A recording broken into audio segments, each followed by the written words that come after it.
So a story came out a couple days ago on Bounty into Comics. Bob Chapek rumored to be feuding with Kevin Feige over Marvel's new cloak strategy. It's based on a rumor that Doomcock over on YouTube he put out a video up about this is what it was. Actually, this was damn near a week ago. I'm a little blind on some stuff, but anyway, and he's basically talking about how, according to him, Chapek is getting tired of like the woke shit that Feige's wanting to do and stuff, and basically, because Feige's wanting to use a lot of the lesser known characters, your diversity characters and all that kind of shit and stuff. Like Riri Williams is the example he used right here. Riri Williams replaced Tony Stark. You mean like Rey replaced Luke Skywalker? And of course Feige would be shitting himself if it played out the same way. Or Kamala Khan. And he goes on and he talks about, that apparently, Kevin Feige apparently thinks, hey, I'm Kevin Feige, I can put any crap up there on the screen and work great because I'm so great. It'll be amazing and all this kind of stuff.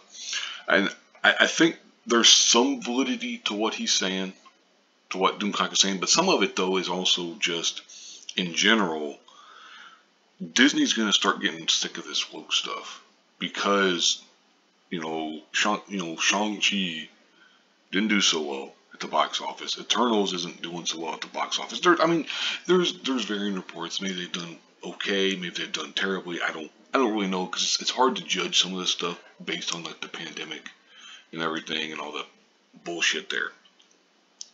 But now as more and more of their movies come out, Black Widow and so on and such forth, none of those movies have really done all that well. There's old Riri.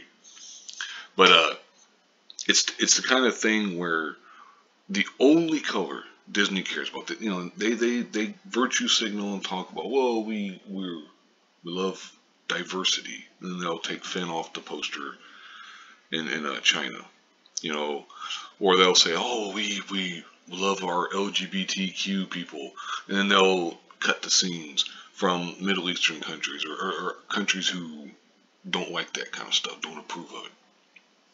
The only color Disney cares about, the only color they give a damn about is green, money. And these movies haven't been making as much money as they did. So, it's eventually they're going to get sick of it. Just same with all this woke shit.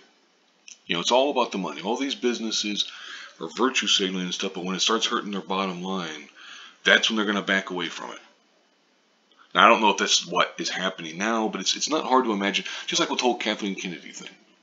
She's taken Star Wars from Episode 7, made over $2 billion, to Episode 9, made a little over $1 billion. That's the opposite of the way it's supposed to work. Sequels are supposed to make more money than the previous movies. That's why these companies love making sequels so much. Whether it's video games or whether it's movies or whatever. It's like for instance, X-Men 3: The Last Stand made more money than X-Men 1 and 2. I don't think anybody would call them better movies. Spider-Man 3 made more than Spider-Man 1 and 2. I don't think anybody would say that was a better movie. And we can just give more and more examples. But the way that they work is sequels are supposed to make more money.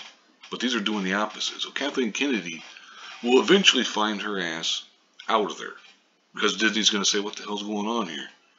Star Wars was the biggest movie franchise in the world, and you've reduced it to the point where it's ridiculous. And then Overlord DVD, I always call him Doomcock, but he's providing an example for it.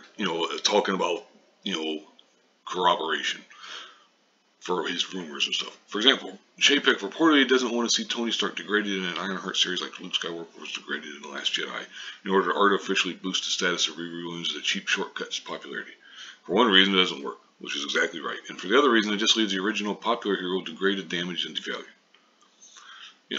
And like the example he would give is that he wouldn't be able to refer to Tony as Iron Man in any way until the lawsuit is settled because of the whole, there's like the IP copyright ownership stuff of some of the original Marvel characters.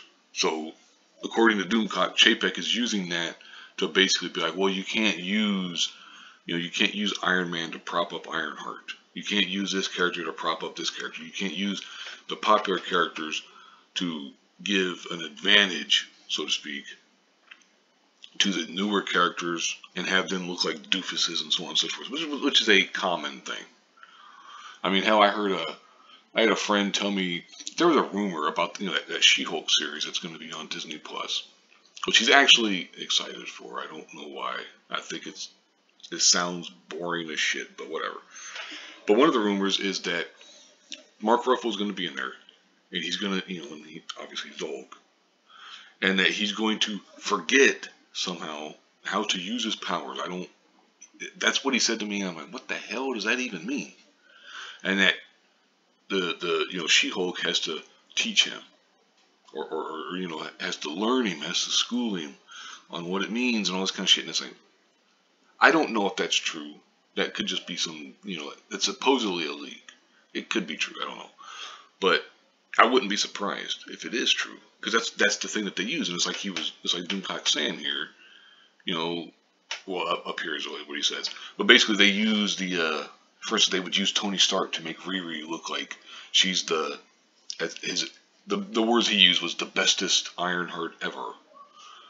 And it's like, yeah, I mean, I think there's some validity to this, but also at the same time, as they point out in this article, they say this rumor flies in the face of Chapek's numerous public comments about the direction he plans to take Disney. Now, this was back in March 2020, though. And again, this kind of stuff, I mean, this is a year and a half later. So I don't know if we can necessarily go by that. But he basically talks about we need to reflect.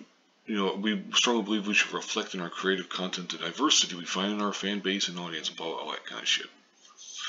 And then a year later, when he was asked about when they fired Gina Carano from The Mandalorian, I don't really see Disney as characterizing itself as left-leaning or right-leaning. Yet, instead, standing for values and all that kind of bullshit. And it's like, we know that eventually they're going to get tired of this because they're losing money. They're not making the money like they used to. They used to be able to put out, because first of all, they don't have an Avengers. Avengers isn't planned anytime soon, because how they're going to do that? They've got to build it all back up. Now, some of that was just natural and would be organic because, because they had kind of come to the conclusion of this 10-year arc with Thanos and all that stuff. So they got to build back up to the next one, which is supposedly supposed to be Kang. But, we'll see. Things might change at all, because it's just like the whole, just yesterday, I think, or the day before, the Patty Jenkins Rogue Squadron movie was, indefinitely delayed and all this kind of stuff. And just like the Ruin Johnson there, he was supposed to have his Star Wars trilogy. What's going on with it?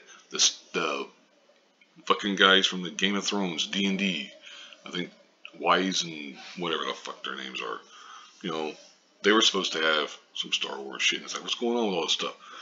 Disney's flailing around trying to figure out what the hell, what works. And a lot of times that means going back to the old characters. Obi-Wan. Okay, we gotta get Ewan McGregor back, even though he said some very cuckish, simpish-like things and everything. But anyway, the thing is, whether or not, even if this rumor isn't true, even if it's false completely, there is a kernel of truth in it, because it's going to happen eventually. It might not be happening right now, although you would hope that when Disney looks at their numbers coming in and stuff, that they say, hey, what the hell's going on here? But at the same time, the pandemic, like I said earlier, the pandemic gives some of these woke people a little bit of cover, because they can say, well, hey, nobody's making money. Everything's changed. It's up in the air. Blah, blah, blah. Vaccine mandates and all that bullshit and stuff, And it's like, because Disney, just like, Nike, Microsoft, whoever the hell it is, all they care about is the bottom line. How much money are you making? That's what the investors care about. That's what they mainly care about. They'll bring in the creators. The creators don't necessarily care about that stuff. They care about having their vision and everything. But when your vision is rejected time and time again, as it has been with this woke shit, because these movies just aren't making as much money, they're not going to make as much money. You know, but when you do that, eventually you get sick of it. Daddy Disney isn't going to keep paying the bills for you to make these, these fucking movies if they're not producing the money. And with the Eternals, it's very surprising that, because he even mentions Doomcock in his diatribe, I guess we'll call it, about how Eternals is certified rotten by Rotten Tomatoes. They got less than 50% from the critics. That's fucking crazy. You would think, if nothing else, the critics would say, well, it's too long, it's not very interesting. But the cast, and then end up giving it, a 7 out of 10 or 8 out of 10 or shit like that. You would think they would try to give it as much as they possibly could in order to kind of prop the movie up, because it's got diversity, it's got inclusion, and all that shit. And you're like, well, what the hell's going on? Who cares about that? The average person. But it actually seems like this is reversed, where the audience score for Eternals is much higher than the critic score, which is, kind of weird.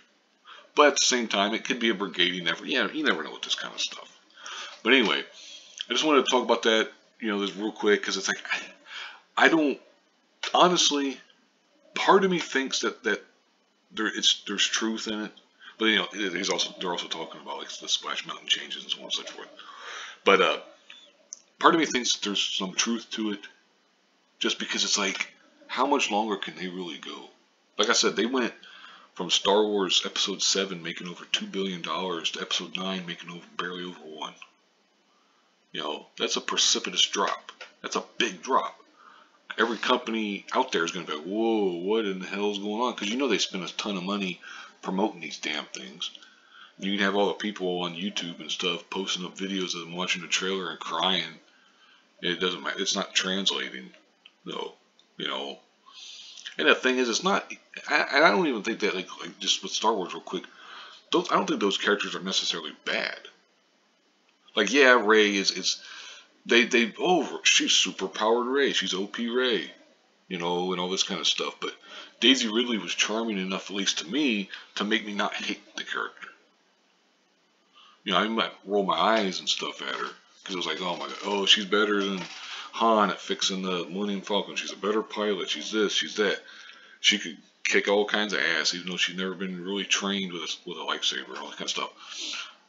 But I think she could overcome it some, because but that's where I disagree with some people on the Star Wars thing, because, or I should say, they disagree with me, because some of my friends really didn't like her. I was like, I was a little ambivalent about it. But anyway, you're talking about eventually, just bottom line, because I've already gone over 13 minutes, which, holy shit, it's a lot longer than I was wanting to. But bottom line, Disney and all these other companies, they're going to start getting sick of this losing money. So they're going to, and they're going to tie it to the woke stuff. Because they're going to say, hey, now we've seen the same thing with like Marvel and DC in the comics. But those industries are so small that they're, and then plus they also have, hey, comic sales would be going down anyway because there's so many different things for kids to do. We can't do that with movies, because you can't go from, because number one, there's a lot more money at stake, but also because you can't sit there and use that excuse when just a couple years ago they were making money hand over fist. Whether or not you liked Endgame or thought it was the best Avengers movie or whatever, it made a ton of money, But anyway, I'll go ahead and wrap this up here. I've already gone over 14 damn minutes. Basically, to me, just to TLDW this up, I guess, which I don't know why I would put it at the end, but I think there's some truth to it, but I really hope it's true. Anyway, I'll go ahead and wrap it up here. Thank you very much for watching, and have a good one.